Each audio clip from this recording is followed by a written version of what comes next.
Hi folks, it's Rob Flux here from Property Developer Network, coming to you for a special late night edition of Sunday Session. Sunday sessions this week, I guess this week and the next couple of weeks actually are going to be quite late because we're running a series of events interstate that mean travel time and the like. Means that getting to and from airports and that sort of thing makes the 5 o'clock time a little bit of a challenge. So thank you very much for coming on board, I guess, at this late hour to try and join me. I can see a couple of people coming on, so hello to everybody coming on as we go. Today's session is called The Business of Property Development, and going to talk to you a little bit about some of the issues and challenges that I see in and around people that start down the property development path and how they tend to, I guess what I've seen in quite common is that they tend to replace one job with their property development job. And what I'm trying to get you to do is think a little bit about the longer term and how we can actually turn this into a business and I guess make a whole bunch of money along the way so that we don't have to work. That's the whole point of the process. I can see a few people coming along.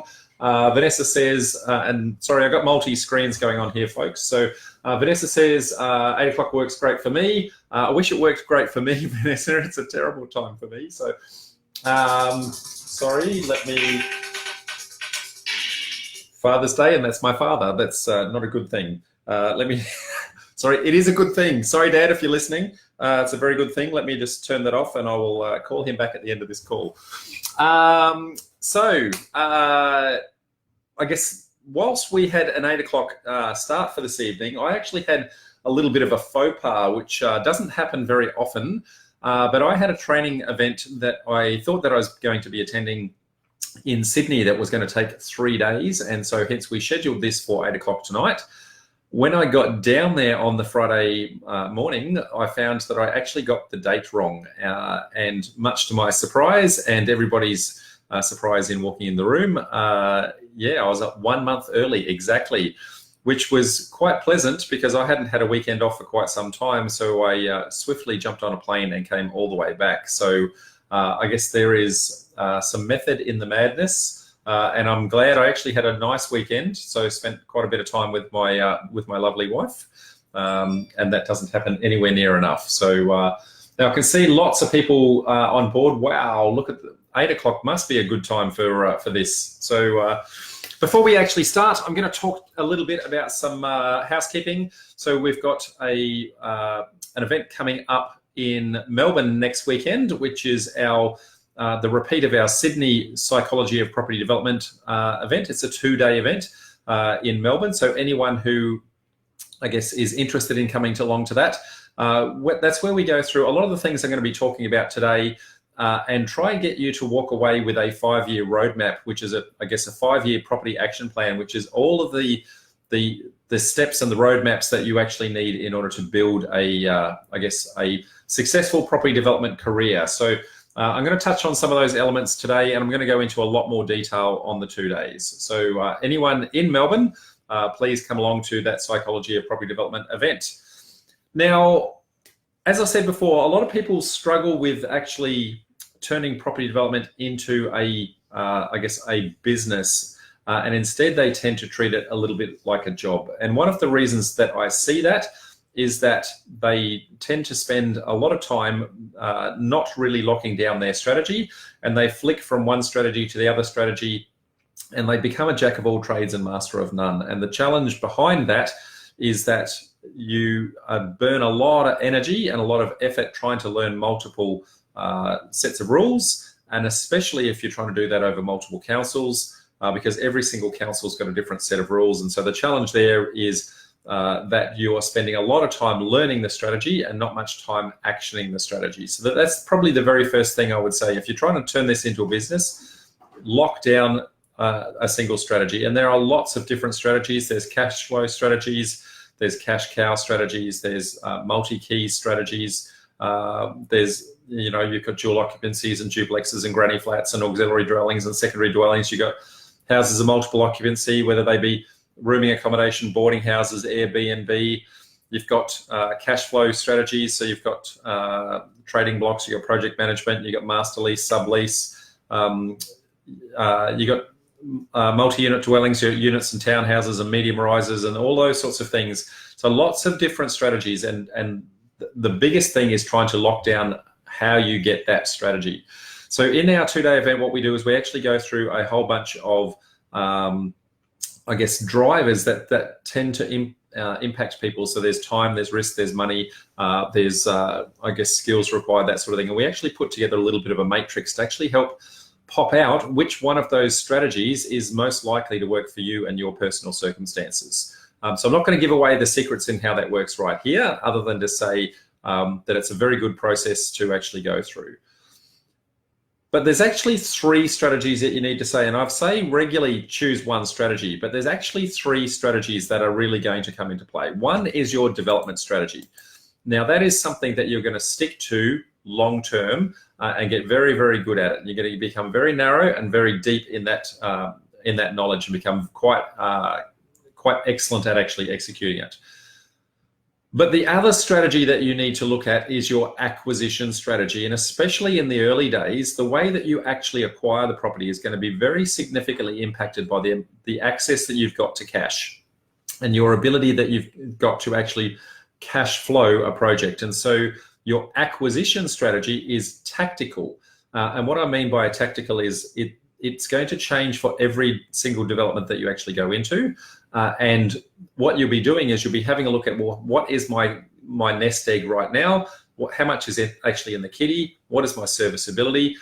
So there's 3 things you need to deal with. One is equity in order to acquire the property as a deposit, serviceability in order to, I guess, fund the debt, and liquidity in order to pay all your consultants along the way. So when we look at these acquisition strategies, if you are short in 1 or 2 of those areas, then you need to be quite tactical in how you actually approach that in order to get into the deal in what may not be the most ideal circumstances. That said, there are plenty of different ways that you can use acquisition models to actually acquire the site, from option contracts to delayed settlements to subject to development approval, to all sorts of things along the line that allow you to delay the actual acquisition itself. There's other people's money, there's joint ventures, there's a number of elements that actually go into that. So that's, I guess, tactical going in, but you also need to be tactical in going out. So your exit strategy also needs to be considered every single time. So how and when you're actually going to cash in your profits, if at all. And I say if at all because the ultimate goal is to actually have cash flow. And so if you're able to be in a position where you can keep your profits, then that's really the ideal situation that we're actually looking for. And you should always have multiple exits. So you have the exit strategy that you intend to exit the project in, but you should also have a plan B, a plan C, and a plan D, just in case things don't go to plan and you need to tactically withdraw it out of that project. You want to do that with the minimal amount of harm. So when we go through this, there's, I guess, 2 stages in building your business and then turning that into, I guess, a passive cash flow. One is your capital acquisition stage. So that's where you're actually starting to build your nest egg in the early days. And at that point, it's really, really critical that you try to get the most amount of money working in your direction. So you want to keep building the kitty until you can actually do larger and larger projects as you go. Once you've got those larger projects going, you can then look at I guess, the second stage to the process, which is then converting that capital into cash flow. And there's a couple of elements that I'll talk on in that, I guess, through this chat. So if we have a look at some of those capital growth strategies, so we've got renovations where you can flick them. You've got house relocations where you can, I guess, get houses really cheaply and relocate them onto vacant blocks of land. You've got subdivisions, whether they be splitters, whether they be small lot subdivisions, whether they be boundary realignments or what is called a reconfiguration of lot, or whether they be large lot land subdivisions. You've also got multi-res developments, units, townhouses, medium rise, etc. Strata titling, and then you've got some commercial developments as well. So you might do childcare or aged care, those sorts of things. So all of those give you large capital injections. So you have to run the project for a period of time. You've got cash leaving your pocket. And then once it's left the pocket, if you can run the project successfully, you get paid at the tail end and you get all that cash back and hopefully some profit with it as well. So in order to run your business, you need to very much consider that negative cash flow. So that is the money leaving your pocket before the cash comes back when you sell the finished product. Now you've got consultants to pay, you've got civil engineers to pay, you've got town planners, you've got architects, you've got council application fees, all of those sorts of things that are just money out, money out, money out. So cash flow is by far the biggest critical element that you need to look at when you're looking at your business. Now I'm just checking to see if we've got any questions as we go. So I can't see any. So cash flow is really, really important. And then the cash will come back to you at the end of the project if you can afford that negative cash flow. The challenge that I see many people do is they try to take on a project where they can't afford that negative cash flow. And so the negative cash flow, depending upon the size of the project that you go into, may mean that you've got cash leaving your pocket for, I guess, 3 months, 6 months, 12 months, 2 years, or even longer, depending upon the kind of strategy that you actually go into. So I've got a little bit of a matrix that we walk through when we're doing our Psychology of Property Development weekend, where we actually show you how long you need to sustain that negative cash flow so that you can then have a look at yourself, your own cash flow position, and say, well, how long can I actually afford money to be leaving my pocket before I get paid? I guess the ultimate outcome then is that you want to, once you've built that capital, you then want to convert that into, I guess, a cash flow strategy. So properties that you actually hold long term. What I guess a traditional investor would normally have is a buy and hold property, but you may use a couple of different strategies to stack your development knowledge onto that buy and hold, so you can actually get, I guess, better bang for buck, and effectively you're acquiring those properties at a wholesale rate rather than a retail rate. Now, I said in the early days, acquisition strategies are quite important to you. So we're going to be looking at, I guess, a number of different ways that you can acquire properties. So firstly, there's contractual differences in how you acquire property. So it might be an outright purchase that is subject to some form of terms. So it could be short settlements, could be delayed settlements, could be subject to development approvals. They could be option contracts. So it could be a call option or a put and call option. It could be a joint venture, or it could be a vendor deposit where the vendor is actually funding or financing you from the deposit side of things if you don't actually have that. There's also other ways to, so that's from a contractual point of view. Then there's how do you actually acquire the property in a way that you can actually afford? So there's some discount strategies. So there's divorce, death, debt, distance, and disaster. They're all things that are, I guess, ways that you can actually acquire property at a little bit of a discount. So I guess divorce, people are tend to be wanting to exit their property relatively quickly. Death, it could be that I guess the family is grieving and wants the process to be over quite quickly as well. Whenever there's debt, whether it be a rates default or a mortgagee in possession, those sorts of things, they're going to mean that I guess there's an opportunity to purchase the property at whatever that debt level is of whoever that money is actually owed to. So lots of different opportunities in those regards. I'm just going to check to see if we've got any questions as we go.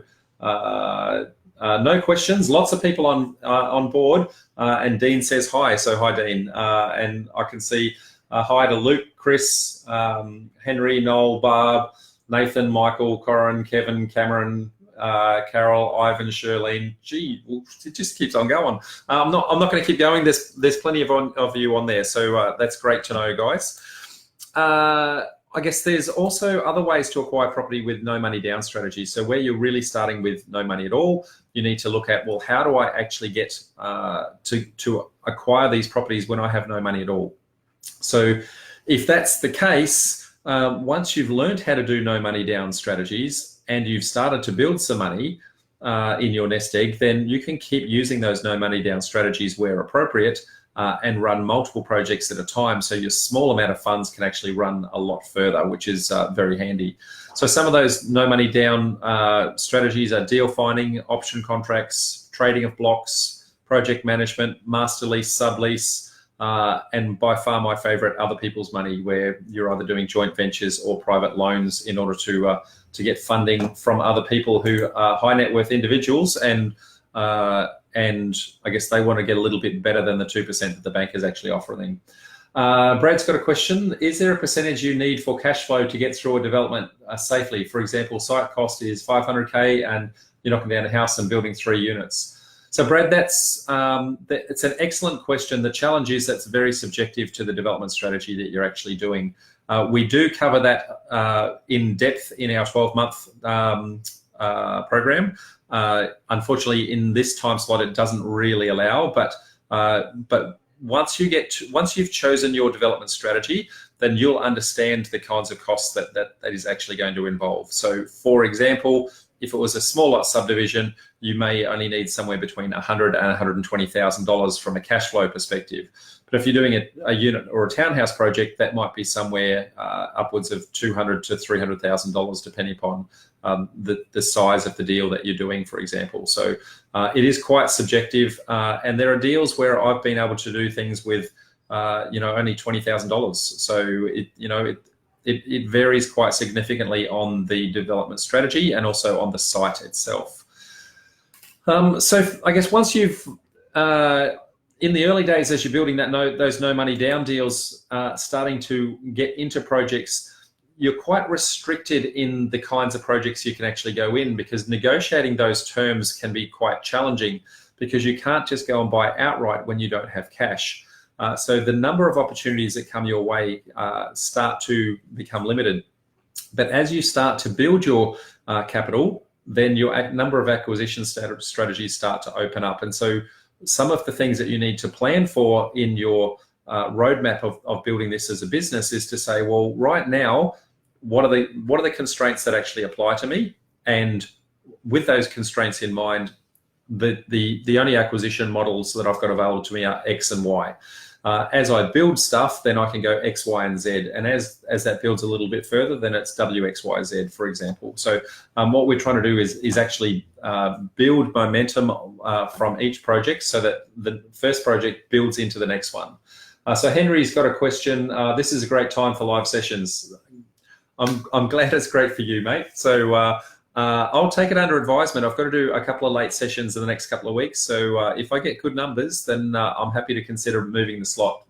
So Jason says, when you're ready, can you explain trading blocks strategy? So trading block strategy is really simple, Jason. It's about controlling a vacant block of land that another developer may have may have actually developed. Let's just say he's doing 20 lot land subdivision. In order for them to actually get their funding, they may need 10 of those sold off the plan. So you may have some acquisition strategies where you've got builders who are looking for places to actually build. You may be able to pick up a couple of those under an option, just on a very short option, flick those to a builder or another exit strategy through some channel partners and that sort of thing. And you just get a small clip on the ticket on the way through. So you never actually own the property. What you're really doing is just controlling it momentarily, finding an ultimate buyer, and I guess getting paid for that privilege. So hopefully that helps there. So from I guess the other people's money strategy, so I guess one of the ways that you're doing this with no money down is joint venture money partners, or doing joint ventures with the existing landowner. So if you're doing it with the existing landowner, you never actually have to buy the property at all. If you're doing it with a money partner, you are buying the property, but you're using their funds to fund that. You can also do that via personal loans, where you may have somebody with as a high net worth individual who may lend you on a first or second mortgage basis for you to actually run that deal. So all of those sorts of things are very critical in the early stages to try and get that running. So assuming that you've now got your development strategy locked in and you've got a roadmap of acquisition strategies, the next thing you need to do is have a look at your exit strategies. And your exit strategies, as I said, are again going to be very tactical. They're going to be based on the individual deal that's in front of you, and they're going to be based on how can this deal set me up for the next deal, because you want to make sure that you get your cash back, you get access to those funds that you had initially vested back, build a little bit more of a nest egg that then allows you to go again. As you start to grow, then the opportunities for those exit strategies start to, I guess, become a little bit more broad. So if I give you a very, very basic example, and you can, I guess, compound this out based on bigger projects, but if you're doing a very basic 2-lot land subdivision, then there's a couple of different ways that you could exit that one strategy. So firstly, you could keep the existing house and sell a vacant block of land in the backyard. You could renovate the existing house and sell the vacant block of land in the background. You could knock the house down and sell 2 vacant blocks of land. You could do a structural reno on the home and sell a vacant block of land. You could sell 1 vacant block, pay down your debt, and then build on 1 vacant block that's left over, or you could build 2 brand new homes. So even in that basic strategy, there's still a multitude of ways to actually exit that, and the more cash that you have, the more opportunities you've got for those different exit strategies, and you may be able to reap better rewards by taking 2 brand new builds, for example, than you would doing 2 vacant blocks of land. So every time you're going into a deal, you're going to be looking tactically to say, well, what can I afford from an exit strategy? Can I take this all the way through to completion? And secondly, if I take it all the way through to completion, is the uplift actually worth that, or am I better to cash that in early in order to actually accelerate my money? If I can get it back quickly and get back into another deal, then I may be able to compound my money rather than making an incremental uplift by finishing. So you need to look at that on every single process. So as I said, one development strategy, I guess a range of acquisition strategies that you're going to tactically choose as you're going in, and then a range of exit strategies that you're going to tactically choose on the way of going out. One of the things to really very much consider in your exit strategies is to make sure that you think about the next deal you're going into. And so as you're cashing in, you want to make sure that you're not, I guess, crippling the ability to go into the next deal. At this point now, I guess what we're trying to do is to say, well, which one of those development strategies am I actually going to pick in order to go in? So as I said before, I've got a little bit of a matrix that has a look at a combination of things such as what your skills are, how much access you've got to both equity and liquidity, what your income stream is, how much time you've actually got in the process, and the complexity of the deal. And we plug all of that into a matrix and it pops out a couple of different development strategies that might fit your personal circumstances. Now, when we do that, you may have 2 that pop out, maybe even you might have 3 pop out, but you then, I highly encourage you to just pick one of those strategies that may apply to your personal circumstances and then get to know that one really, really, really well. Once you've chosen that one strategy, you then want to, I guess, do an assessment of your strengths and weaknesses in that strategy. So how good are your market research? How good are your feasibility? Is your project management? What sort of relevant knowledge have you got in that before? Have you got a good team that sits around you? All those sorts of things. And what you want to do is build yourself a roadmap that's going to, I guess, build on those strengths and plug the weaknesses that sit behind every single one of those. So once you've got, I guess, that strength and weakness matrix all built out, you've then got a whole bunch of actions that you can then start to build a roadmap on to say, well, how am I actually going to plug these gaps? What am I actually going to do over the next little while to make me more professional in what I am doing as we go? I'm just going to check to see if we've got any questions. So no, none at the moment. So what I would encourage you guys to do whilst we are live, there's always a delay between questions coming in and me seeing them. So if you've got any questions about anything I'm talking about as we go, please feel free to actually add them, and I'll happily respond to them as we go. Now, as I said, in order to do this as a business, what we really, really want to do is actually get it to the point where we are building passive income. That is our ultimate goal. But we can't get to that in one step. Okay, there's a number of steps that we're actually going to do in order to get there. So firstly, we're going to learn our trade. Now, we've chosen our strategy, so we need to learn the trade in and around that particular strategy. We're going to build the right people around us, get the right teams, understand all those cash flow obligations and that sort of thing. So we're going to learn that trade. We're going to apply that trade, I guess, a number of times, part-time, whilst we still have a day job. That's really critical. You want to make sure that you can actually duplicate your income at minimum at minimum once, and I would preferably say 2 or 3 times, to firstly build your nest egg, because then you've got 2 lots of income coming in to actually help build that nest egg, because you got your day job and your property, I guess, side hustle. 2, you're going to build your confidence. You're going to build your capability. So if you can do a couple of those part-time, that would be fantastic. What that's going to do is then build your capital base. You want to build your capital base for 2 reasons. 1, you want to have enough money to be able to run bigger and badder deals. And 2, you want to have enough money in your nest egg that the day you choose to leave your day job, you can then, I guess, exist off of some of that capital base, and you may be able to draw down a wage for the next 12 months or so whilst you're building that career. I guess, as you start to grow, you're going to start to build those capital base bigger and bigger and bigger to go into bigger projects each time is the intention. One of the biggest challenges that I see is that people take a huge leap of faith, firstly in coming down the property development path. They learn a lot of skills, they get very good at it, and then they hit this mental roadblock and they go, well, I can do these little deals, I'm just going to keep doing them, because they get very, very comfortable. Whereas what you should be doing is just stretching yourself a little bit more every single time as that's coming through. I'll just finish this couple of points, and then I can see a couple of questions sitting there. Once you're building your capital base, then you actually then want to convert that capital base into residual income. And there's a couple of different ways that we can actually do that. One of my favorite ways in converting that is to actually keep stock in your project. If you are keeping stock in your project, that is the most tax-effective way to actually build your profits.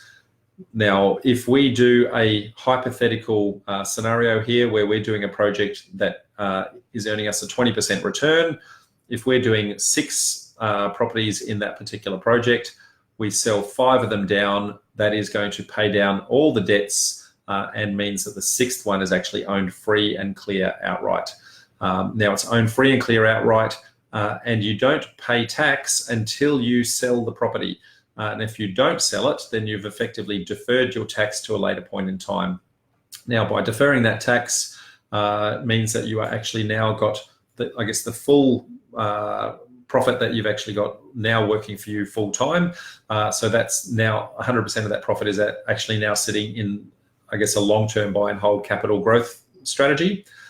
2, you've got a passive cash flow that actually comes from that because it's positively geared. And 3, you've got a bucket load of equity that it's actually generated. So what you can typically do is use the income from the rent and the equity from within the property and refinance the property and pull that out as a line of credit or something like that. That then allows you to go into the next deal and a bigger deal. You do a couple of those, and if you're keeping 1 profit out of a 6-pack, then you go into a 12-pack, you keep 2.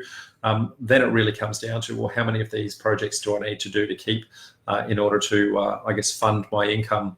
And then if you've got enough of those properties, then I guess the passive income is then going to outweigh the amount of debt that you've got, and that is when you are truly financially free. Now, I can see a couple of questions here, so I'm just going to go to those. So Brad says, is buy and hold develop a good strategy? Then that's currently my plan. So land goes up and multiply your profits in theory.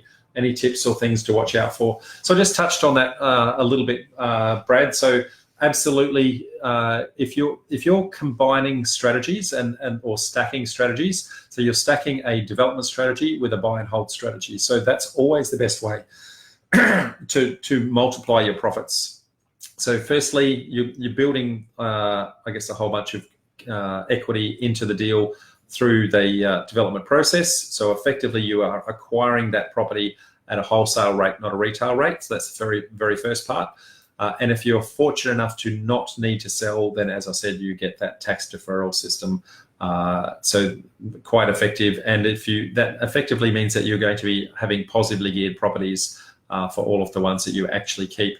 Now, it's quite important that you don't cash in too early. So you don't try to keep projects too early, and you want to keep building that capital base as quickly as you can so that you can actually afford to do the bigger projects. So hopefully that helps there. And a second question from Brad, also, what education should I get to learn the art of property development and turn it into a business? Mate, that's a free plug for me. So I guess we run a 12-month program called the Property Development Formula, and we very much go into, I guess, how to, firstly do the development cycle, and then secondly, how to actually start to turn that into a business. So it's not just how you go into your first deal, but it's how you then start to stack deals where you've got multiple projects running at the same time.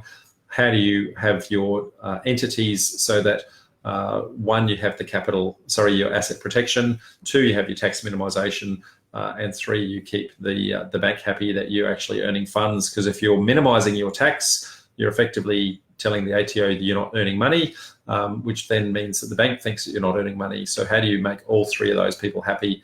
And it's a thing called cascading entities, and we need to, I guess that's some of the things that we actually do cover in that 12-month program. So more than happy, if you want to reach out tomorrow, mate, I'll have a chat as to how that works.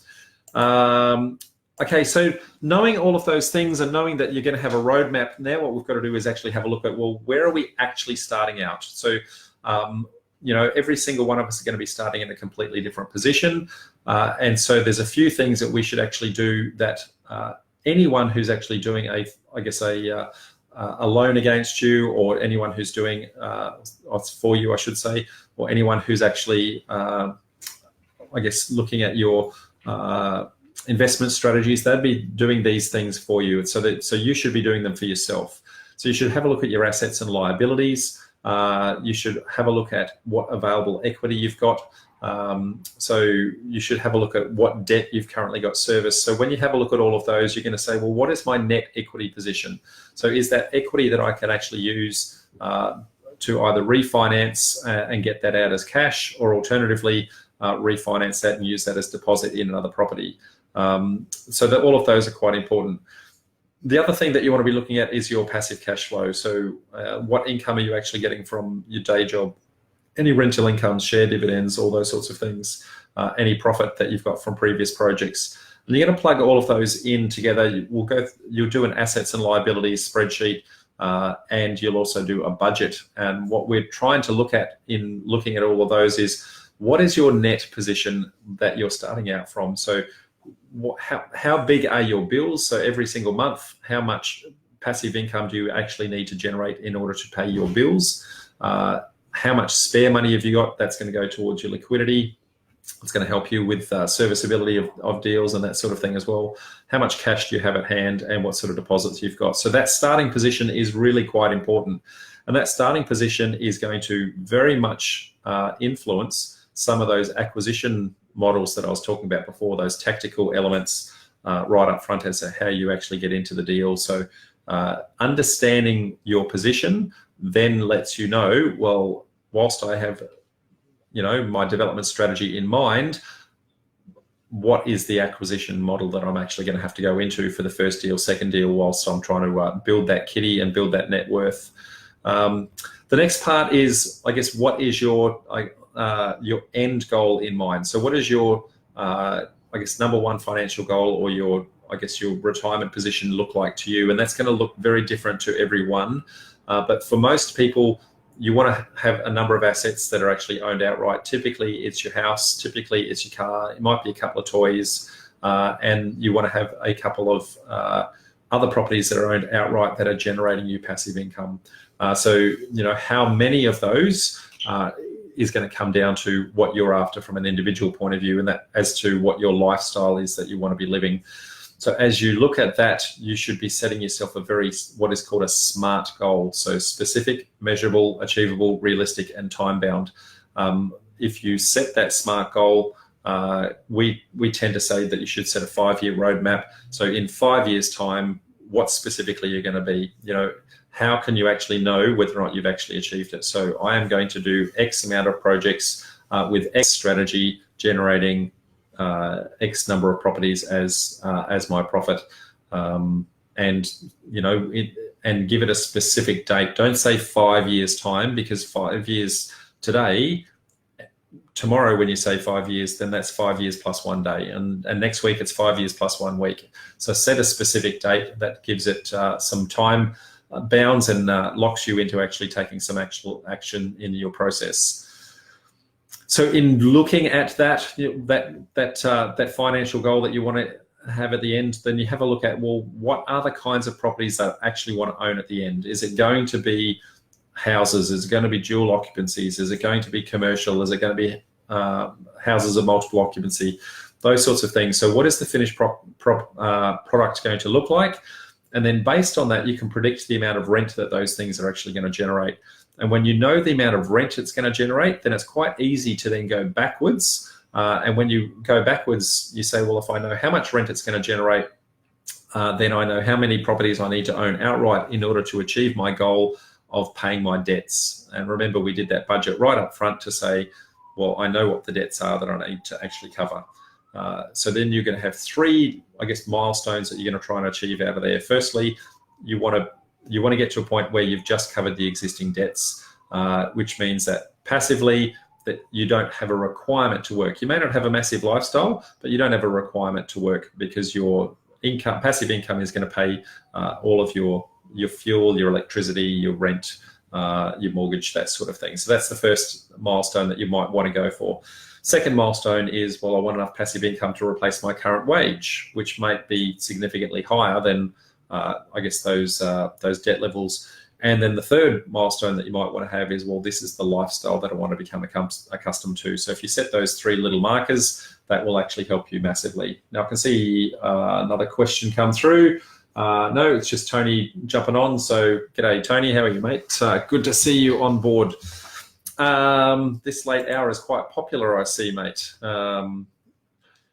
So effectively what we'll then do with those three little milestones, we're then going to say, well, what is actually, how many properties are going to need to cover those monthly expenses? How many properties are we going to need to cover that current job? And how many properties do we need in order to have that lifestyle that we're actually accustomed to? And then what we're going to then do is to say, well, now that I've chosen my strategy, now that I've chosen my acquisition model in my early days and my exits, now we're going to actually start to roadmap out the kinds of deals that we actually want to do. And when we roadmap those out, there's going to be a number of projects that we want to do that might be small, medium, or large, or very large.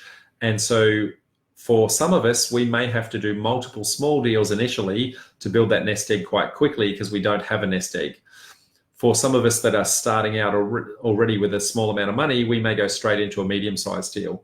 Or as we actually grow, then it's whether or not we do small, medium, large, or whether we do small, small, small, medium, large. And what we're going to do is try and map out that roadmap of exactly what that's going to look like for us. And when you actually do that, start to map that backwards, what you want to do is then try and give yourself some time bound to say, well, knowing what the strategy is, if I know that my particular strategy is going to take me 12 months, then how many of these projects can I actually run in that 5-year period? You know, if I'm running them sequentially, then that might only be in 5. But if I run the first one sequentially and the second one I might run in parallel to a third one, which might mean I can run a couple of deals at the same time, depending upon how that cash flow is looking and whether or not you can afford that negative cash flow position.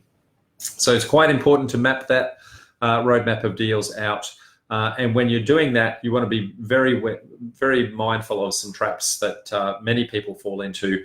And that is that you don't want to buy yourself a job. That's probably the biggest challenge that I see many, many people take, is that they get comfortable doing their first deal, which is quite small, and they go in and do that one again and they make some good money out of it, but they don't quite make enough money. And so what they do is they leave their day job and they've effectively just swapped their day job for, I guess, their property development job, in which case they are still on the rat race and they haven't really gone anywhere. So what we really want to do is get you to the point where you're starting to do, I guess, the next size deal up and then the next size deal up. We don't want you to go too fast. We want you to take it safely, I guess, go in a nice, easy, in an easy way. But effectively, we want you to grow to a point where you're actually able to own some of those properties outright. That is the ultimate goal. So you should always look some of the other things to be mindful of is always look for opportunities to keep your profits. So if there's an opportunity to keep a property outright, that is your target. And you want to make sure that you also don't spend your profits on toys, okay? Make sure that you reward yourself for, I guess, the great work that you've done, but don't reward yourself by spending all of the profits. You want to make sure that you've got a fair chunk of that you actually are able to go again, if that makes sense.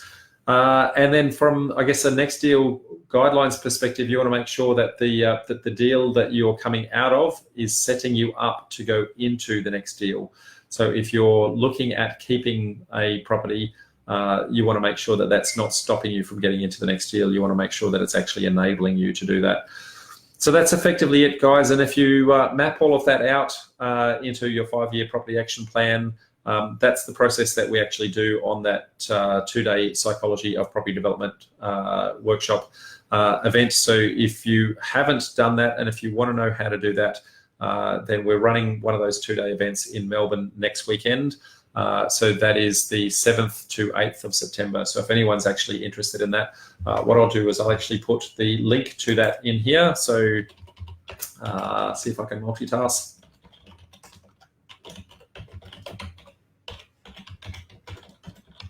Nobody's actually asked any questions, folks. So this is your chance, because we're about 45 minutes into this process and hardly any questions out of the process. So either I'm doing a spectacular job or alternatively, you guys are absolutely just bamboozled with everything I've had to say. And I'm hoping that it's the latter. So fire away, folks. I'll take a bit of a sip while we wait for those questions to come through.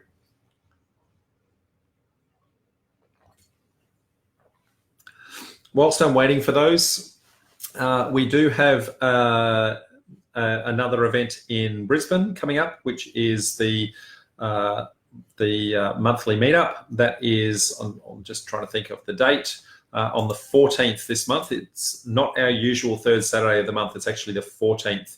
And that is because I've got some personal commitments on the third Saturday. So anyone based in Brisbane coming to our normal monthly event, please take note that it is on the second Saturday this month, not the third Saturday. So other than that, I can't see any questions coming through, folks. So given the hour, I'm going to say it's going to be time for me to say goodbye. So thank you very much. And we would love to see you in Melbourne for anyone in around there.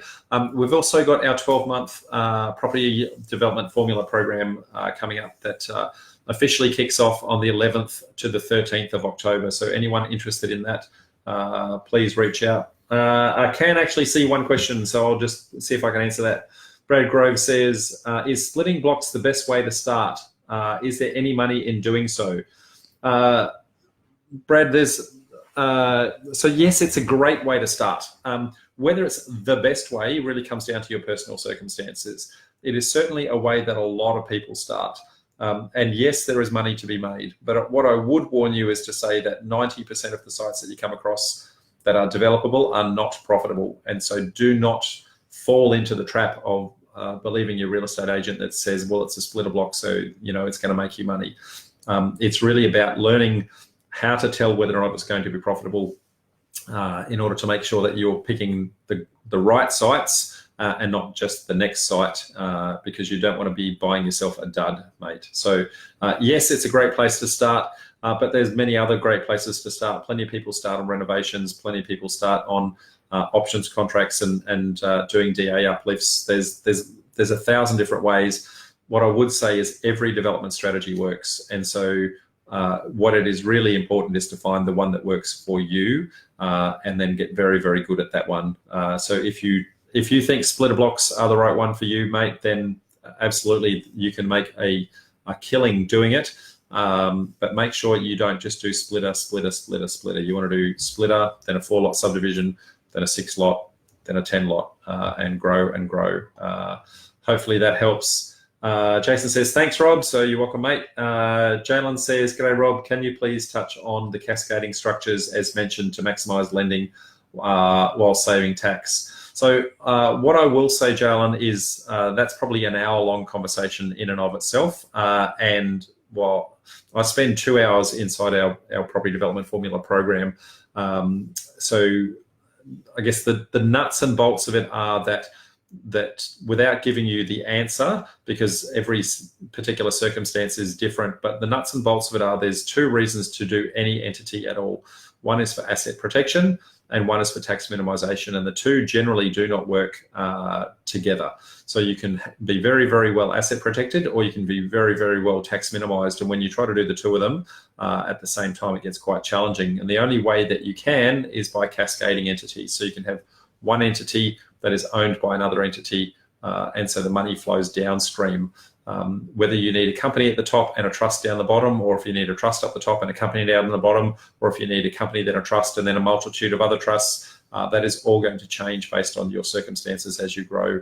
What I could tell you, though, is by way of example, is that I've got 17 entities that I've just done a tax return on not too long ago. And so it's once you start to get the swing of it, you're going to need a multitude of these entities as you go.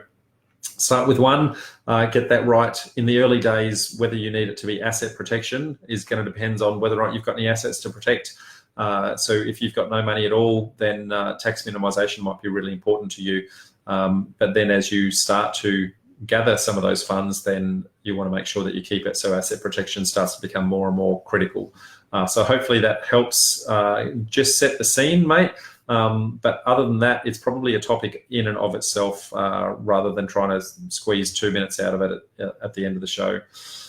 Dave says, thanks, mate. Looking forward to the Brisbane course. Excellent, mate. Haven't seen you sign up, Dave. So I guess wait for that to come through, shall we? I'm just going to say like that. So, okay, folks, well, given the time, and I guess we're 46 minutes into the show, so I'm going to say thank you very much to everybody, and I'll catch you all next time. Ciao for now.